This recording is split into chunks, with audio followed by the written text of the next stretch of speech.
Today we've got an absolute banger. I'm going to list the top 10 worst vaults in the Fallout universe. By worst, I mean ones with the most messed up stories. Yeah. So grab your Pip-Boy, load up your Tesla cannon, and let's run down Carla like a piece of dried up corn. When the pre-war folk used to think of Vault Tech, they thought, hey, this is a safe company, was going to have all my interests at heart, and provide me a nice safe environment in case the bombs fall. But here's what they actually had planned. We're going to start off with Vault 11. Located in the Nevada desert, Vault 11, or 1-1, this one was unique because it didn't have a traditional experiment. Instead, Vault Tech designed this one around sacrifice. The Vault dwellers were told they had to sacrifice one of their own each year to ensure the safety of the rest of the Vault. In the first year, because they were disgusted, they elected the Overseer to be the one to take the hit. Which, to be honest, is fair enough. You might as well take it out on the boss because you can't take it out on anyone else. And what did this do? This sparked the idea to have that as the running theme. So they decided from that point onwards, they're going to elect an Overseer each year, and then that Overseer gets absolutely demolished in that little room which murders people. That's fair, isn't it? A whole year of power for 10 seconds of pain? I'll take it. Think of all the shenanigans you could get up to as Overseer. For 16 years, these guys have followed the instructions. Voting for an Overseer, killing him. Voting for an Overseer, killing him. Well, they didn't kill him. They had to walk into a sealed room which done the job for them. And the reason they carried on with this? They were under the understanding that if they failed to provide a sacrifice, the Vault would be wiped out. This is when the story takes a dark turn. As with society in general, most of these vaults broke off into corruption. The thing is with vaults, it creates the worst in people. Vault 11 split off into different groups, trying to fight for power to give them control of who gets elected. This little group was called the Justice Block, led by Roy. What did he do? Well, he sexually coerced a fellow resident, Catherine Stone. Basically what he did is he said to her, if you don't have sex with me and the guys, what I'm going to do is nominate your husband, so your husband's going to die. Some sad manipulation there, but also quite believable. So what did Catherine do in this situation? She went along with it, so she, done what was requested with the guys, for the guys. Thus thinking, she saved her husband a gruesome death. After the Justice Block members had a way with her, they went, jokes, we're still going to nominate your husband, we don't care. Thanks for the business. Absolute savagery.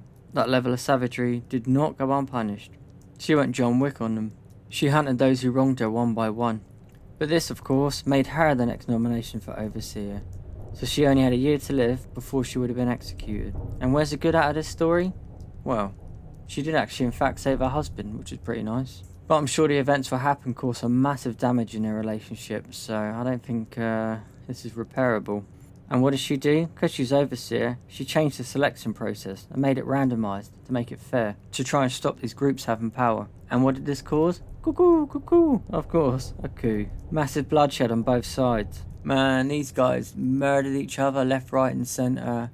It was a pretty brutal battle. There was bodies lying all over the vault. To the point there was only 5 of them left. And this brave 5, well, bloody murderous 5, they decided as a last stand, we're not going to put forward a sacrifice anymore. So they walked into the chamber and let the computer know they're not playing a part of this experiment anymore and they're going to face their consequences. They're not putting a sacrifice forward. And what happened? A little message popped up saying congratulations, you passed the experiment, and the vault doors opened. This was Vault Tech's design the whole time. All they had to do was to refuse the sacrifice and they would have passed the test. And then they could have returned to the outside world. Oh, joke's on them. Overcome with grief, all 5 of them decided to do a Kurt Cobain. But something changed. There was only 4 bullets and 4 dead bodies. So, no one knows what happened to the last survivor, but the story spread around and I get the impression he left the vault. That's as close as we're going to get to a happy ending. Up next, Vault 12. Unlike the other vaults, this one wasn't even sealed up when the bombs fell. Located in Bakersfield, California, Vault 12 experiment was extra sinister. It was all about radiation. That's right, Vault Tech purposely left a little bit of wood or little jimmy in the door so the vault door couldn't close, so the radiation seeped in and obviously turned them all. Over the years they slowly mutated to radiation, some turning feral, some being alright, still manky like skin peeling off and stuff. All because Vault Tech wanted to see how long people can survive when they have advanced radiation. But good news, some of the survivors, or what's left of them, split. Some went into the wasteland, some stayed in the vault to form a community now called Necropolis. So it looks like they made the best of a worse situation. If you ever go ghoul, give me a call. Vault 19 takes a different approach to experimenting with human behaviour. This one was nestled in the heart of Nevada. It was designed to split the inhabitants into two factions, and not just any factions. One side was given red uniforms, the other side blue. This seemingly simple divide was meant to test human psychology and the effect of forced segregation. This vault was all about paranoia. They had two overseers on each side. Both would have propaganda, hear white noise playing, and all kinds of skullduggery. This would create tension, and the tension that would lead to aggression, to straight up mania. You know how it goes. That one time Andrew didn't hold the door open, you tutted at him and said you're welcome, and then the next time Freddy leaves the toilet seat up, so he spoon his eyes out. Standard response. In the fashion of all great experiments, this one ended ugly. Violence erupted and the two factions fought for control. There's a lot of sad terminal entries for this vault, but no one knows what happened afterwards. When the powder gangs eventually turned up, it was already abandoned. This one makes the list because it's on the unknown. Sometimes the unknown is scarier than the truth. Vault 87. This is the place where the horrors of mutation comes to life in the most grotesque form.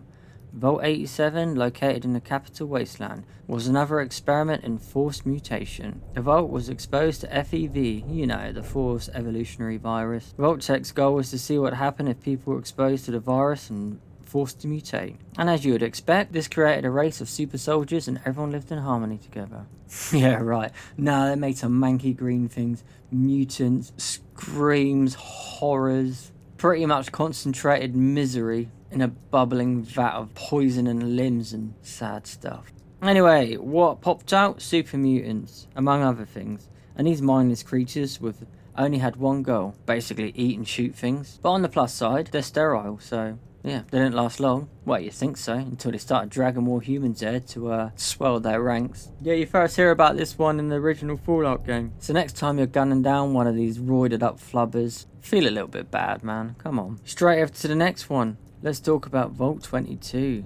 Oh, this one's in a Mojave. This experiment is the most terrifying. However, before you cry yourself into oblivion, this one was only full of quacks. You know, doctors. So you don't even have to feel bad, because occupational hazard and all that. You don't hear ducks complaining that they're wet. Just get over it, mate. Like my granny used to say, don't kick the wall and complain that your foot hurts. Right, back to the vault. This one was to study the effects of genetically modified crops. Yeah, you know where this is going. Vault-Tech thought they could create a sustainable food supply. You know, corn what didn't need much water or didn't need much sunlight to survive. Super plans for a wholesome environment so all the settlers in the outside world can grow crops together and sip Nuka-Cola. They did create some disease-resistant plants, but we couldn't resist them. We didn't get down to it sexually. Wait, is there a word for having sex with plants? I'm not sure. There's got to be somewhere. Leafophilia? Let's go for that. They created a breed of deadly, aggressive, parasitic plants. Basically zombie plants. And what they used to do was their spores would release and it would take over the humans, and then they'd become like diseased plant things. And cannibals. Diseased plant cannibal things. Kind of like the Scorched on 76. So the Vault's residents were killed off one by one, consumed by the plants they created. Now the Vault is overrun with these hostile plant-like creatures known as spore plants. So yeah, this Vault was basically a death sentence for everyone involved. I'm going to do a whole episode on what happened afterwards, because it's pretty bonkers. But to summarise, the Vault got greened to death, and those that survived either ate each other or left. The ones that left killed some Mexicans and ended up killing each other. So yeah, I'm going to do a whole episode on this one. Vault 34, or I like to call the Yeehaw Vault. This one's in a Mojave, but there's some flags up in this one. Vault-Tech thought it'd be a good idea to stockpile a ridiculous amount of firearms and explosives in this vault. The idea was that, in the event of long-term fallout, this vault could survive and defend itself from outside threats. That wasn't entirely the true purpose for this vault. And what did they sacrifice for this stash of guns probably bigger than the arsenal the gunners have? Well, living space. They gave them machine guns, pistols, grenades, but nowhere to sleep. They even had a swimming pool and all kinds of luxuries. But their living quarters was so small. I mean, I don't know why they didn't just put sleeping bags around the pool, but still. According to the various information sources within the vault, they reached a threshold for overpopulation. And what did the overseer do? Why, he locked the armory, which kind of made sense. People were getting stressed, a lot of tension, so he locked the armory. And what did the law-abiding citizens do? Well, of course they went berserk, and of course they riot and forced the armory open. They robbed the place dry and then left. And I mean, they took a lot. This group eventually became the Boomers, and they well, we know who they are. They're the ones at the Nellis Air Force Base. And you know what? Considering the intentions of Vault-Tech were pretty bad for this one, I think this one's a happy ending. Next up we got Vault 55. This one was bonkers. Part of this one's experiment was all entertainment was removed, apart from one tape, and it was one tape of a bad comic actor. And that's all they had. One videotape of one actor for entertainment. I know this seems trivial, but imagine being locked in prison and the only thing you can watch is the same episode of Silver Shroud, and that Silver Shroud voice repeating over and over in your head. Okay, you're not going to go on a murdering spree, but it'd be pretty damn annoying being stuck in that vault. Up next, Vault 95. This is a perfect example of how Vault-Tec's experiments weren't always about survival. They're about control, and they're about lots of drugs. Lots of drugs and experiments. This one was funny. All the settlers were given a steady dose of chems. You know, jet, psycho, and all the other substances. And their goal? To see how addicted they could get people, and then to see how addiction would affect those over time. Needless to say, the experiments were disastrous. The vault became a prison of addiction, and over the years the residents became slaves to their cravings. In the end, Vault 95 left nothing but junkies in the wasteland. So yeah, it's a little bit sad to be honest. So they cleared them all of the addictions, then they deposited a load of chems in the vault, which obviously got people back on it, and it all went a bit downhill. You know what they say, once a tweak, always a tweaker. You get to visit this vault as part of Kate's companion quest line, which I don't recommend doing, because after she gets clean, she's a bit of a downer. She doesn't like anything you do. I mean, seriously. Drink a beer, hates ya.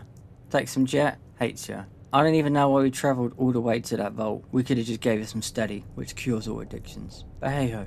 And that brings us to the obvious vault in the list. Vault 108. Gary. So in this vault, scientists were engaged with one thing, cloning. They wanted to do a series of cloning experiments. However, it's not your average cloning. They didn't just clone Dolly the sheep, they cloned a guy called Gary, and they made copies. So many copies of Gary's, over and over again. And then what happened? Well, all the Gary clones become hostile to non-Gary clones. And in isolation you had a whole bunch of Gary clones who were angry to non-Gary clones. Each one becoming more violent than the one before. After the 53rd one, staff began to wonder what to do with the extra Garys, as the observation rooms were full at this point. After Gary 54, this is Top Gary, this is the main man. He smashed up the doctor during the examination. You also find out that the scientists started destroying some of the earlier clones to make room for more tests. Obviously the Garys didn't write much down, so we can only assume they went absolutely berserk and murdered all the doctors.